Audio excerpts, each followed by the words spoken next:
Hello out there, slot car fans. Welcome, welcome. Motor City Slot Cars. So today I decided to do a little something here. We're going to look at um, a comparison of Scalextric tracks to Carrera. I think slot cars are making a big comeback nowadays. I'm back into it again. I've been in slot cars since I was a wee kid. I remember in the '60s when we got our first four lane. I think it was Aurora car set. I wish I still had that today, but I don't. So when it came time for me to look for a new set, I was trying to decide between whether I wanted 132 versus 164, the miniatures, because I still have some of those cars from a child, or did I want to go to 132 and or 124 even? So what I did was I did my research. I looked at the two biggest manufacturers out there in terms of what's in the world, actually, which would be Scalextric and also Carrera, and decided I would stick with a or go with a 132 type of vehicle or type of cars. So that's what I did. So I did my research, and the hard part was trying to find a set that would fit my budget because I am a working man. You know, I work for a living. So I did a few things. Looked around, compared them, weighed out the pros and cons of each.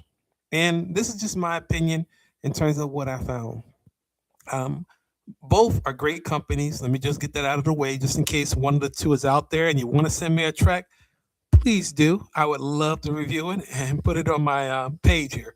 But I'll start with Carrera. So I have a cousin that has a Carrera track, quite a big track. That's one of the things about Carrera, and the track is hard, has a hard finish on it. Um, the one thing that I did like about the track, there's several things I liked about it.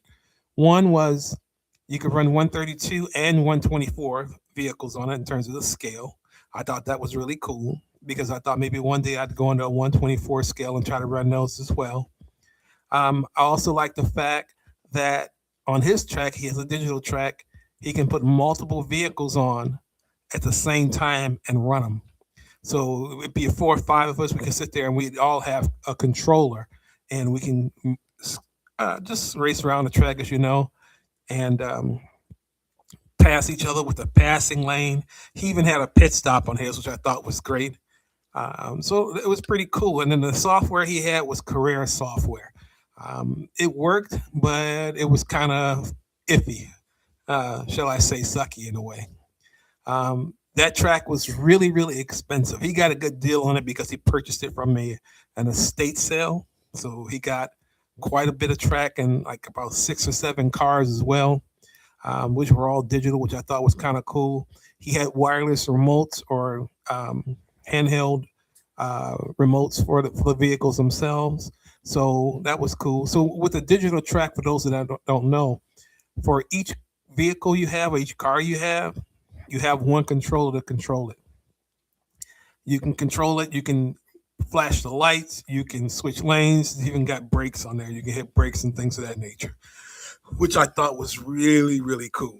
So I got a chance to use it. Even have a couple of Carrera cars I do myself. So um, and we had a ball with it. But it's a huge track, and he has a pretty big basement. When I say huge, it is a big track. It's like I think it's like 8 by 16 or 20. It's a big track. It's 8 feet wide. It's a big track. So that was one of the things. And then the setup of the track in terms of what he had for the setup, I thought was really cool. So when it came time to look, I did look at Carrera. I looked around at the different sets that were out there. Couldn't find anything close to what my cousin had.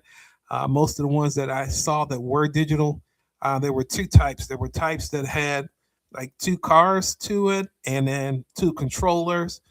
Didn't have a pit lane. Um, you had uh, a switching lane track, but it was one way. Kind of, it was two of them. So one goes one way, one goes the other, kind of things. This is a few years back. Nowadays they have a double crossover lane, which is really cool, and I think is worth it. So that's the big thing there. The other thing was the fact that you can, like I said, you can run 124 vehicles on that car, on that track. I thought that was really cool as well. But the tracks were really, really expensive. And when I compared it to some of the Scalextric tracks, the price difference was it was about $40 less for Scalextric, which may not be a big deal when you think about it. But the Scalextric track had a pit stop. I would have to purchase a separate pit stop on the other Carrera track. It had double crossovers. It had wireless controllers already. So that's the other thing too. The Carrera had the wireless controllers, but you have to buy. There's I'll explain to you in a second. But anyhow, yeah. So it had the wireless controllers for each of the cars, which I thought was cool.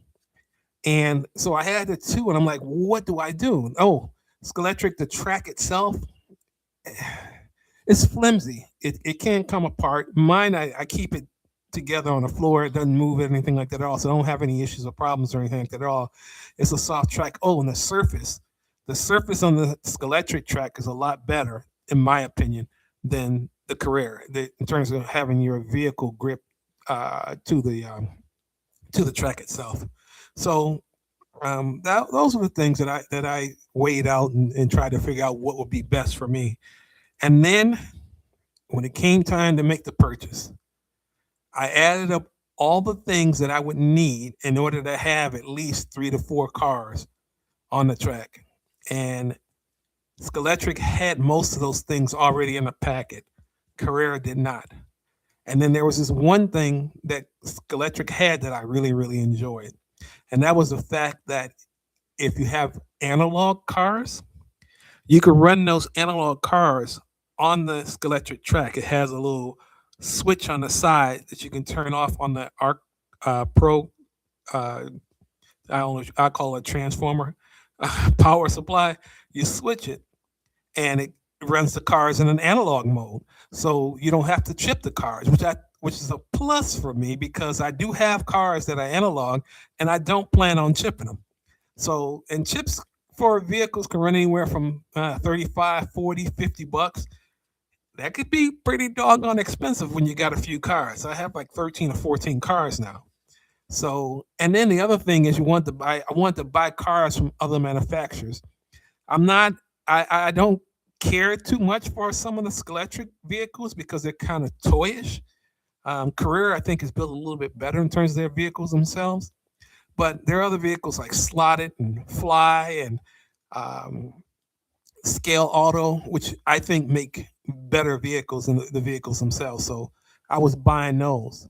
And then with buying those, I have to chip them. So I don't want to chip all of them. So in order to prevent that, I had to put it in. I wanted to get one that was in the analog mode to be able to run those in an analog mode. So I myself personally took the Scalextric because it had a place where I can put it where I could save space. I was able to run it in a digital and an analog mode. I can still run up to 6 cars just like you can on the Carrera. The software on both suck. And I mean, just for lack of a better word, software on both is just atrocious. There is some software out there that you can download, which helps out and runs a whole lot better. There are several different ones, so you can check it out for yourself and use the ones that you like. But that's my end in terms of what I got. So I did end up with a Scalextric track. I have multiple cars, multiple wireless controllers. They all work off of Bluetooth. I can switch over to analog mode.